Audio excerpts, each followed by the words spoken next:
할렐루야. 사랑하는 대강의 가족 여러분, 오늘 하루도 하나님의 말씀과 동행하는 삶이 되길 소망합니다. 오늘 함께 나눌 하나님의 말씀은 사도행전 7장 44절에서 50절 말씀입니다. 광야에서 우리 조상들에게 증거의 장막이 있었으니 이것은 모세에게 말씀하신 이가 명하사 그가 본 그 양식대로 만들게 하신 것이라. 우리 조상들이 그것을 받아 하나님이 그들 앞에서 쫓아내신 이방인의 땅을 점령할 때에 요수와 함께 가지고 들어가서 다윗 때까지 이르니라.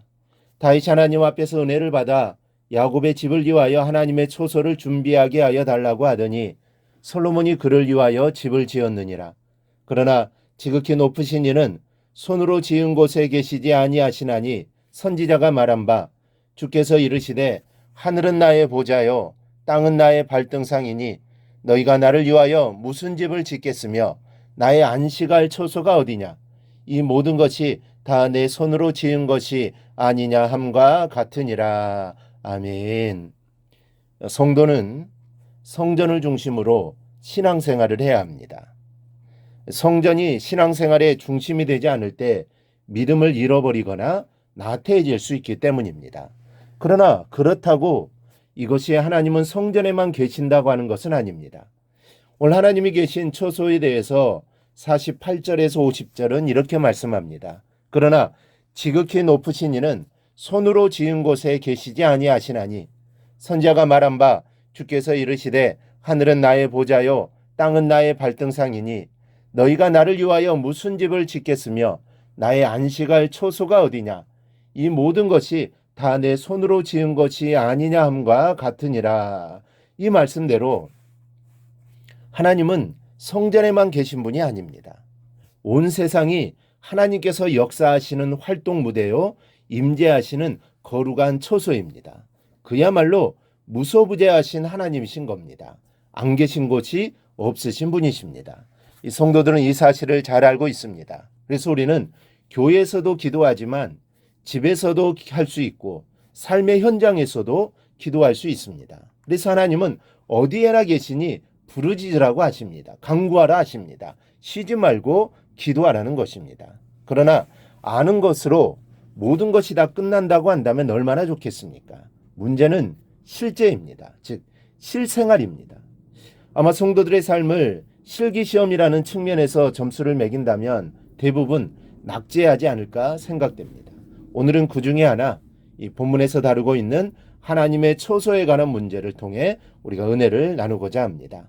이미 말씀드린 대로 무소부재하신 하나님이라는 것을 다들 알고 계실 겁니다. 이 무소부재라는 것은 계시지 않고 존재하시지 않는 장소가 없다라는 뜻입니다. 한마디로 하나님은 어디든지 계신다는 말입니다. 오늘 본문에서 스데반은 솔로몬 때에 비로소 성전을 건축했다고 증언합니다. 그때가 언제인지 아십니까? 이스라엘 민족이 애굽에서 나온 지 약 490년이 지난 후였습니다. 그렇다면 성전이 없었을 때 하나님은 역사하지 않으셨습니까? 아닙니다. 성전이 없었을 때도 하나님은 큰 권능으로 이스라엘 민족을 출애굽시켰고 광야 40년 동안 낮에는 불기둥, 밤에는 구름기둥으로 그들을 보호해 주셨습니다. 만나를 주시고 광야 반석에서 물을 내어주신 분이십니다. 또 하나님은 사사시대에도 백성들이 고난을 당할 때면 사사들을 세워 이방의 세력에서 구원해 주셨습니다. 그런가 하면 하나님은 다윗을 세워 이스라엘을 중동 지역에서 가장 막강한 왕궁으로 만들어 주셨습니다.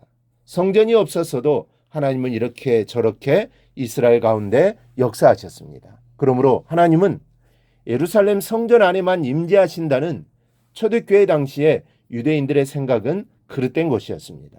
솔로몬도 성전을 봉헌할 때 하나님은 참으로 땅에 거하시리이까 하늘과 하늘들의 하늘이라도 주를 용납치 못하겠거든 하물며 내가 건축한 이 전이오리까 라고 겸손히 고백했습니다. 솔로몬이 하나님의 처소인 성전을 건축했습니다. 얼마나 웅장하게 지었는지 모릅니다. 하지만 전능하신 하나님을 그 안에 모시는 것은 불가능하다는 것을 알았고 고백했던 것입니다.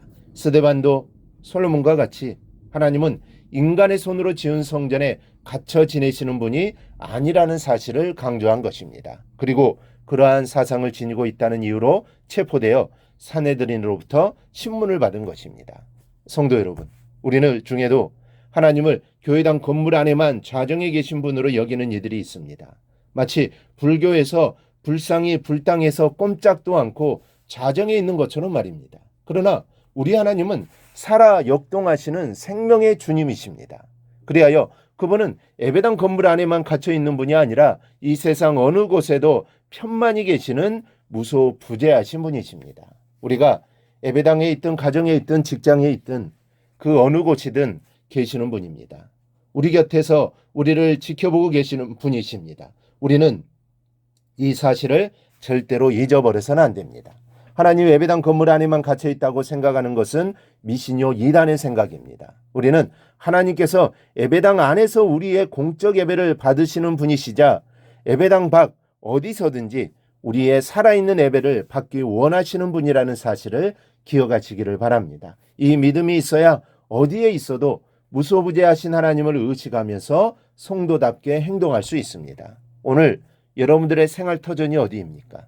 여러분들이 어디에서 일하면서 하나님이 허락하신 하루라는 귀한 세월을 보낼 것입니까? 바로 그 장소에, 바로 그 시간에 하나님이 여러분 곁에 함께 계시다는 사실을 명심하시기 바랍니다. 그 사실을 명심하고 하루하루의 삶이 하나님 앞에서 온전한 삶, 그리고 하나님이 기뻐하시는 삶을 살아가기를 바랍니다. 그렇게 살아가는 자가 온전한 예배를 드리는 자입니다. 왜냐하면 하나님은 우리가 교회에서 드리는 예배뿐만 아니라 우리의 삶도 받으시길 원하시기 때문입니다. 이 사실을 기억하고 우리의 삶으로 예배하며 하나님을 기쁘시게 드리는 성도들이 되기를 주님의 이름으로 축원합니다.